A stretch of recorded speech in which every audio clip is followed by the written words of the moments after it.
Today we are talking about the science behind the art of photography and videography as it relates to your drone.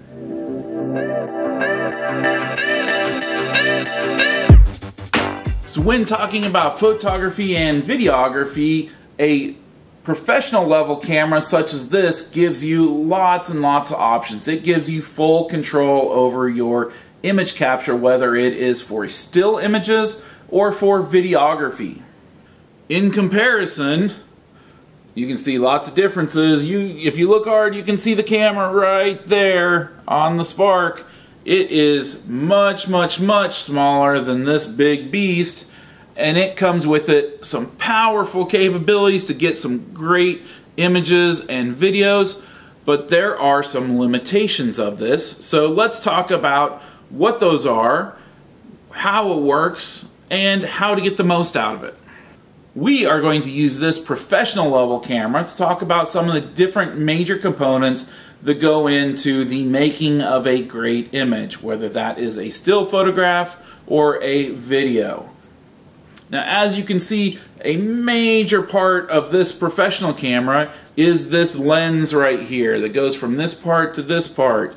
It is a big piece of any professional camera, and this is a big part for a professional photographer or videographer. The lens here plays a huge part in the image capture, and there is big money in these lenses. And your selection of lens really determines how your image is going to be captured. Now, beyond the lens, then we have the actual camera itself. So inside of this professional camera here, the main body of it, we're going to talk about some of the major components. And for you technical folks out there, I'm simplifying it, and we're going to talk about just the major components. Now, the first one is the aperture. That is a hole that controls how much light gets into the camera. It's very much like your pupil and iris here. For a professional camera, that is adjustable just like your eye adjusts to varying amounts of light. When you're outside, your pupil gets very small to let in a smaller amount of light. When you're in a dark area and there's no lights around, your pupil gets very big. The aperture on a camera is very similar to that. The next piece is a shutter, which is really kind of a door that allows the light in. Okay, so if I put my hand over my eye or I close my eyelid can act as a shutter, and as I open it, it's letting light in for the duration that it is open. Now, the professional camera has a physical shutter in there that opens and closes to let light in through to the next part of the system. And how long that shutter stays open is going to control how much light gets in, and it's going to control an aspect of the image quality. Now, if you're in a brightly lit situation and you want to capture in detail someone running, and you want to capture the very specific, very crisp and clear image of them in there while they're moving, now you probably want that shutter to be open as small amount as possible so that there's as little movement while it's open as possible. That's going to capture a very crisp and clear image, but it has to be bright outside, because if it is dark out, it's not going to let enough light in. So the shutter would need to stay open for much longer. Just like if you're trying to take a picture of the stars or moon at night, you may have to have that shutter open for multiple seconds for it to be able to capture it. Now, one of the other uses for this is if you want to have some motion blur. Okay, so say you're taking a picture of a waterfall and you don't want to see every individual drop, or if you do want to see every individual drop, you want that shutter to open and close as quickly as possible, and you want it to be brightly lit so that it can capture that. Now, in crisp clarity. But maybe you want it to just be kind of a motion blur. You don't want to see individual drops of water. So in that case, you would want your shutter to be open for a longer period of time, so that you're not seeing an individual. You're seeing the whole water is moving, and it's capturing that over that period of time, and it's going to be a motion blur kind of look. The final piece of it, after you've got your lens, You've got your aperture, which is the hole that controls how much light it's letting in, and then you've got your shutter that controls how much time it's going to let light in, and the final piece is the image sensor. And the image sensor is, you can set settings on it to control how sensitive it is to light. And again, so if you're in a dark situation, maybe you want your image sensor to be really sensitive to the light so that it can capture as much light as possible. But when you do that, when you turn its sensitivity up, that's when you're going to start to see some of that graininess in that picture that we've all seen in dimly lit pictures. But if you have the sensitivity turned down to like 100, it's less sensitive, and so that's going to be in a nice brightly lit situation. So there's different settings there. Now in the old days, you had to buy different types of film, and you had to know, okay, well, am I going to be taking pictures in the bright light or in the dark? And you had to load up the correct type of film that had physically different properties to it that controlled how sensitive it was to the light. In our case, we have digital sensors, and all we have to do is just adjust a little setting in there. Okay? Now, those are the main items when it comes to talking about still photography. When we talk about moving videos, there's an additional factor that comes in, which is the frames per second. So how many images is it going to capture in a second to make up that moving picture? I mean, we've all seen those flip books, right, where there's a different image hand drawn on each page, and you flip through it and you can see that horse running, right? And that is really kind of that frames per second. As you flip through it, you know, it's going through those different images. And how many different images does it capture? And there's different reasons to have different number of frames per second. For instance, if you want to capture something and be able to play it back in slow motion, you want to probably capture at least 50 frames per second, or 60, or if you want to slow it down to maybe a quarter of the speed, maybe to 120. So there's different frames per second that allows you to control how much information is being captured within a given time. Now, movies, cinematic, if you go to a movie theater and watch a movie, that's very likely captured at 24 or 25 frames per second. 24 here for the US, probably 25 if you're in Europe or outside of the US for the most part. And those frame capture rates really come back to how the brain and the eyes interpret motion, and those individual screen captures, the 24 in a second or 30 in a second or 120 in a second, the more you have, the more detail you're probably going to see within each individual, within your video. Okay?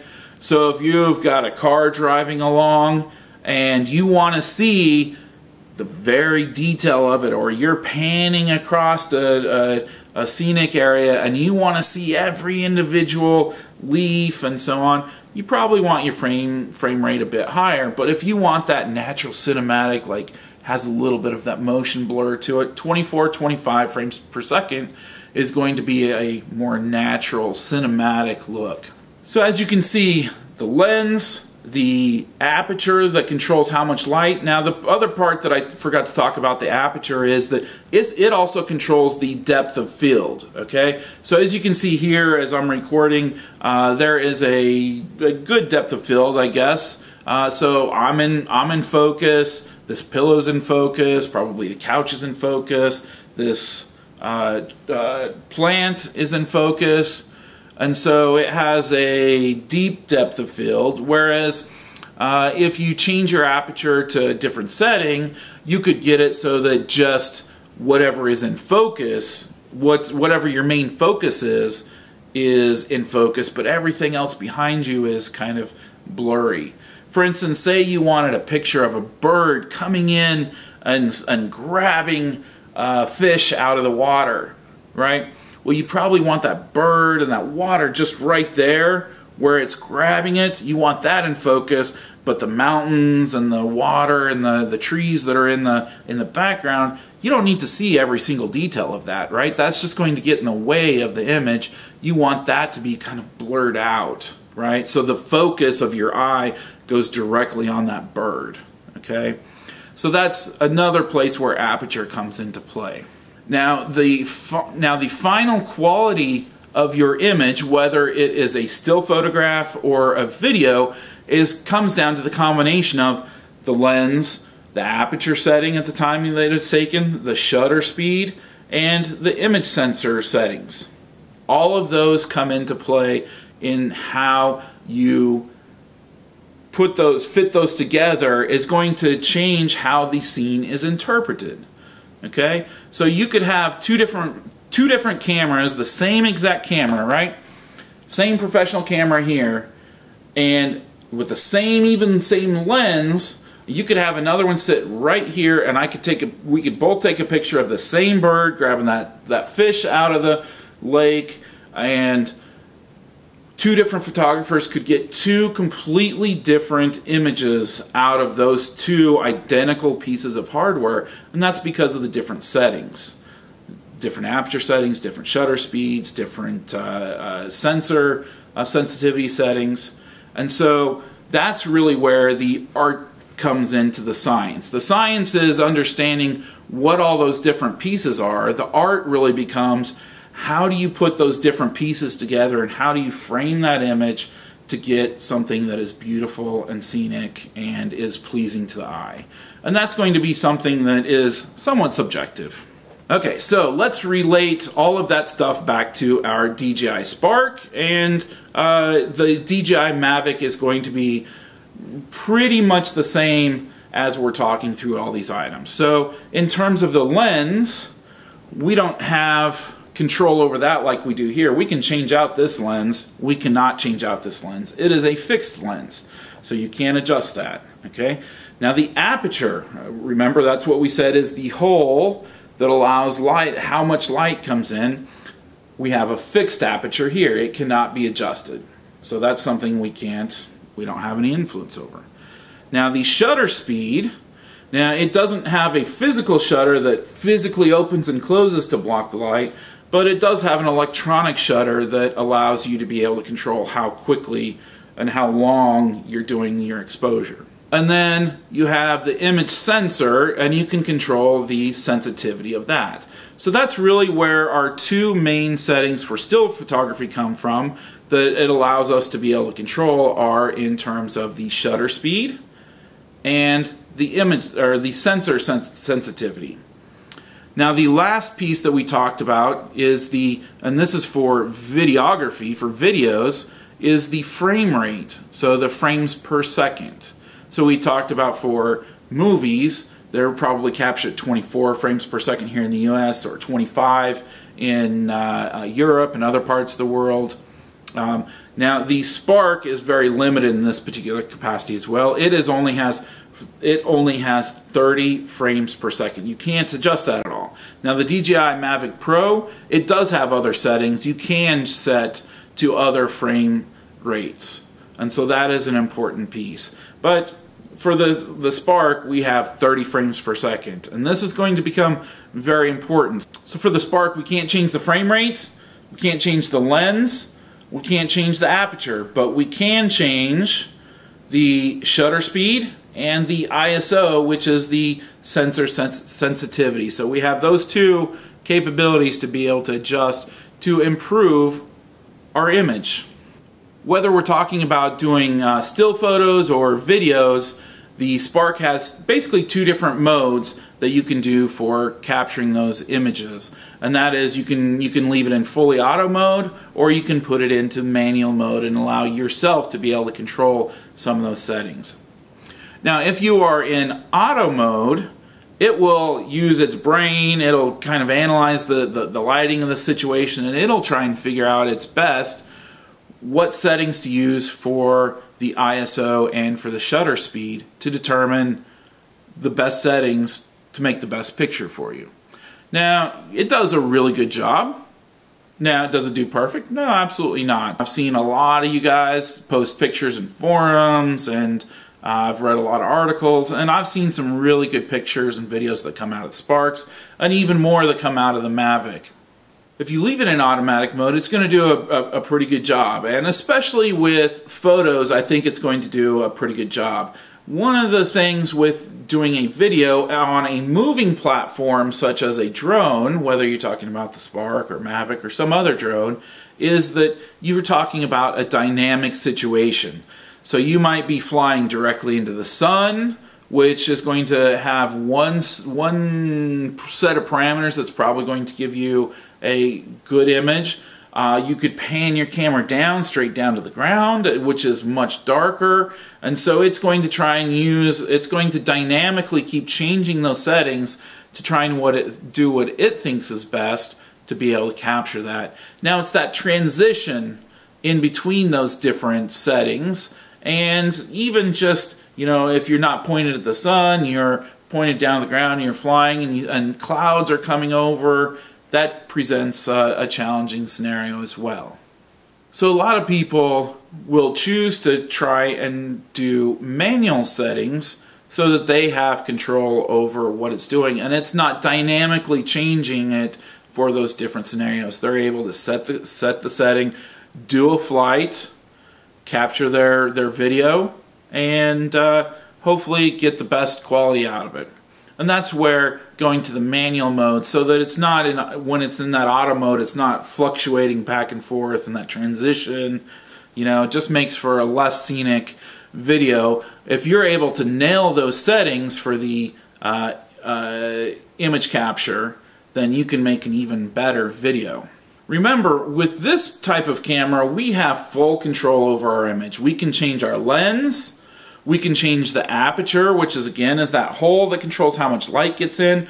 We can control the shutter speed. We can control almost all the different parameters of the image that's captured with this type of camera. With the Spark and the Mavic, because of its limitations, we don't have a physical shutter on it. We don't have an adjustable aperture. We really have those two settings that allow us to be able to control the best image, and that is the ISO and the shutter speed. And it's an electronic shutter speed, really. Now, I'm talking about video. Again, we're talking about trying to come up with settings that's going to have the brain interpret as being a nice cinematic, a smooth setting. And a lot of that has to do with the way that the human brain is wired and the physical optics and capabilities of the human eye. And so some of that comes into the frame rate. The frame rate is going to be a pretty big deal when it comes to video. Now, we're talking about the frame rate of this is only at 30 frames per second. The frame rate for Mavic, you can adjust 30, 60, I think 24, 25.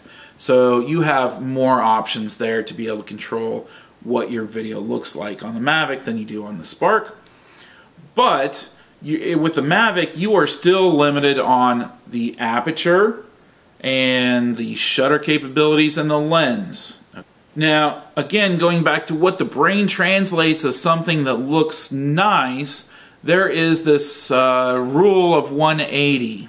Now, I'm not going to be the best person to be able to explain this. I'm sure there is you know, a lot of detail around it, but the basic gist is that to get a nice, smooth looking image, the shutter speed should be set at double your frame rate. So this is to get what the brain sees as a nice, smooth, and cinematic video image. Is you need that frame rate to be half of what the shutter speed is. For the Spark, you have no control over the frame rate. It's limited to 30 frames per second. On the Mavic Pro, you have some ability to change that, but you don't have unlimited ability to change it. And it's not going to necessarily be appropriate for all settings and all lighting conditions. When I say that the shutter speed should be set at twice what your frames per second is, we'll use the Spark as an example. This is 30 frames per second. We can't change that. So your shutter speed should be set at 1/60th of a second. So that's a 1 over a 60. So it is that 60 on the bottom of that 1/60th, that fraction, that determines the double the rate of the frames per second. So 1/60th is double the rate of 30 frames per second. If you're on a Mavic, I keep saying Mavic, if you're on a Mavic Pro, and you set your setting at 60 frames per second, well, you would want your shutter speed set at 120, so that would be 1/120th of a second. And again, there's like a whole explanation behind this that I'm not going to get into. It's much more technical than this little brain can work. But again, it's based on how the brain and the optics of the eye and how that works. We said that with the Spark, you can't change the lens. We said that the aperture's fixed. We said that you can change the ISO, which is the image sensitivity of the image sensor. We said you can't change the frame rate. We said you can't change the shutter speed, but now I'm telling you that the shutter speed needs to be set at twice the rate of the frame per second. Right? So now I'm telling you, you shouldn't be changing that for video as well. So this is where neutral density filters come in. Now, neutral density filters are basically like sunglasses for your camera. And because of these limitations that we have with the actual camera, the physical capabilities of the camera, this is where the neutral density filters come in. So we've said all along that basically what we're trying to do is we're trying to capture light to the image sensor. And that's really what we're trying to do. And all these other pieces that we have, the lens is about getting light to the image sensor. The aperture is about controlling how much light gets through that hole to the image sensor. The shutter speed is about how long you have it open for light to be able to get to that image sensor. And then we have the image sensor itself, which has a sensitivity setting, which is the ISO. So if I'm telling you now the only thing we have control over is the ISO, then how do we control that light getting into that image sensor? Now that's where the neutral density filters come in. There are different neutral density filters that control how much light can get in there.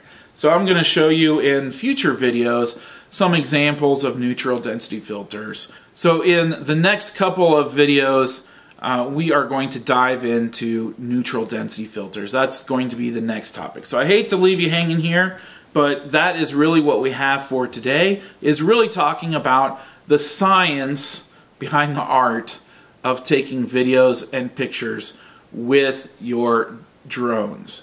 So keep an eye out here in this space for follow-up videos here in the next few days where we're going to be talking about neutral density filters, why they're important, how they work, and we're going to show some examples of neutral density filters and images that go with them and how they can really help you get the most out of your drones, whether you're talking about a DJI Spark, you're talking about the DJI Mavic Pro, the DJI Phantom, and people even use them for the professional drones as well.